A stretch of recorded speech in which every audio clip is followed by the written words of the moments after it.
Slušaj vamo.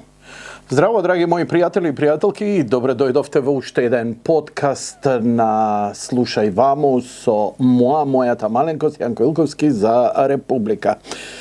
Ги анализираме дневно политичките, но и неделно политичките состојби во Македонија и обично има, знаеш, оние аферички, па моите колеги ќе ги фатат, ќе ги анализираат, ќе вадат докази и така натаму. И сакав тоа да го кажам, но нели кога се занимаваш со дневна политика, ја следиш власта и сите девијации или позитивни работи ги анализираме.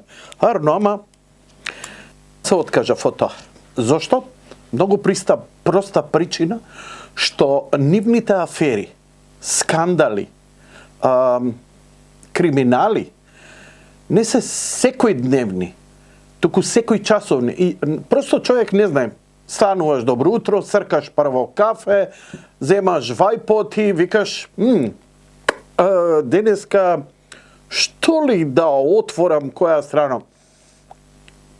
Отвараш Република, знаеш што имало на насловната страна, отвориш и гледа, what the овој направил она. Викаш, човече, барем 2-3 дена да остане аферата, па да ја преđвакаме, па да видиме што е, каде е, зошто е, како. Не, до крај на денот само рефреш правиш на страната на Република, гледаш нова афера, нов скандал, нова лага, нов гаф. Едно време дури почнав да се сомневам дека власта, за да ги забошоти работите, сериозно ова го мислев, да ги забошоти работите, дека намерно продуцира афери за да што е можно побрзо да ја забориш таа афера. Колку сум бил грешка. Се работи за многу проста приказна. Неспособни се. Зошто се неспособни? Мене сериозно ми треба и си викам, не ми е јасна како да ја споредам некоја работа, ја да сум некој министер или некоја одговорност. Искам да гледам афери, па се опитувам нешто да поправам. Ништо не поправаат. Едноставно само со некоја празна реторика и викам, кому ли се обраќаат? Тоа го елаборирав неколку пати наназад. Они се обраќаат исклучиво и само на своите. Затоа што толку им се клати. Глупи не се, ги читаат рейтинзите, ги читаат анкетите, гледаат како стојат едноставно интересот на граѓаните кај нив. И нив им преостанува единствено да кажат некоја лага, да изманипулираат, за да своето членство не се дисперзира, а се дисперзира. Се дисперзира. И затоа никогаш не сум ги отпишал СДСМ и неговите следбеници, затоа што знаеле да си ги казнат своите. Знаеме дека и ВМРО ДПМН и тоа како сериозно си ги казнува своите. И тоа е добро во едно општество. А тоа ќе ги тера да се трудат да работат подобро. Па добро, како овие не се потрудија? Дојдоа на власт со пари, со шарена револуција, демек, дојдоа со огромна поддршка од Запад, затоа што ветија работи кои на Запад му беа потребни заради оваа геоглобална криза. Имено, несогласувањата со Грција, со Бугарија, создавање фронт кон Србија, брзо признавање на Косово и релаксација на трговско-економските и политичките односи со новокомпонованите албански територии, каде што албанците нели буквално се посла на западните, на американците, им рекоа што треба, ќе завршиме. Имајте доверба во нас. И неколку пати на вистина се джиткаа под тенкови за нив. Како нивни играчи им дозволија, нели, ние ќе ги имаме, си ја земаа партијата под свое, не ги зема СДСМ, Дуи ги зема СДСМ. СДСМ им беше јасно дека не можат да владеат без Дуи, Затоа што никогаш немаше да ја добијат сеопштата поддршка од народот, како што тоа народот го гласаше ВМРО ДПМН. И затоа им беа потребни за манипулации, знаете, со полнење кутии, со какви све скандали. Единствени честни избори што беа е после 2016 изборите ги изгуби СДСМ, а 2017 локалните ги доби. Зошто? Затоа што македонецот се плаши, изгубија сега се СДМ. Да, дружиш Легов, одма те гласаме. Да. И потоа плачевме, мјаукавме на месечина, не завивавме, мјаукавме на месечина. Не јас знаев што ме чека. Вие не знаевте или глумевте дека не знаевте. Но сега е шансата да се поправи сето тоа. СДСМ мора да вади дневни афери. Затоа што сега веќе се подлупа. И сега секоја глупост се обидуваат да ја извртат и да го обвинат ВМРО. Толку се наивни објаснувањата, толку се надвор од умот, особено кога се однесува за МВР, за пасоши, за лични карти, се сеќавате, што правевте народе, како чекавте на ред, мрзневте и немаше. Дојде новиот министер за внатрешни работи, друга приказна. Па уште има и Болокс, има Кохонјес да се соочи, нели, со последнава афера со новинарот со револвер. И јас се прашувам, па јас сум новинар, зашо ја немам револвер, бе? Се обидов да добијам дозвола за воздушен пиштол. Ова е жива вистина. Бог да чува. 2016 година, од оваа иста просторија каде што го правам подкастот, после мојата ТВ емисија правех подкаст, каде што у даден момент извадив пластичен пиштол. И се зафркава. Бенг, и тоа ти ја знам. Павле Бело, Грамче Бело, Полче Грамче Бело, хистерија дигнаа шарените, еве го, се спрема, ке пука, војна, ова, она, ја, мачкар, со мачка ускут бев на тој подкаст. Сега го нема тој ефект. Па дури ни ВМРО-овците не дигнаа така паника како што заслужува една таква ситуација како новинар. Вакво објаснување, онакво објаснување, ово, она, дрн, јариња. Ја имам 62 години, ја не сум сретнал новинар со пиштол, со оружје.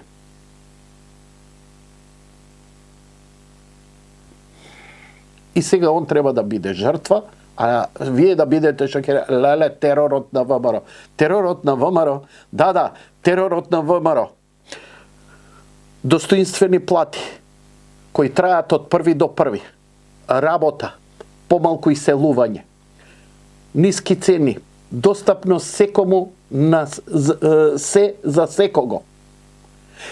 Така го памтам ја владењето на претходната власт. Немој да ми кажувате дека знаете што беше проблемот? Што едноставно поверувавте на силната пропаганда, платена пропаганда дека живеете во режим. Види, знаеа да притиснат, знаеа и заебано да притиснат у даден момент, но ни веќе ги нема, они се историја. Ама народ не гладуваше како што гладува. Децата секогаш имаа учебници. Железницата функционираше, сообраќајот функционираше, секој можеше да си наточи гориво. Храната беше достапна секому по нормални цени. Ништо од ова денеска го немаме. Ништо го немаме. И ова ја не знам како ви поминува, до толку ви го спуштија нивото, пасоши лични карти не можете да извадите. Ствари може да извадите затоа што они за додворување на грците, од кои ништо не ни зависи у моментов од како го попишавме оној срамен договор во како се вика, водици, преспици, материци. Fuck. Pardon my French. Неверојатна е таа сервилност. И често пати ако се прашате зошто до толку, за да идат кај амбасадорите, они се убедени дека амбасадорите ќе им дадат власт.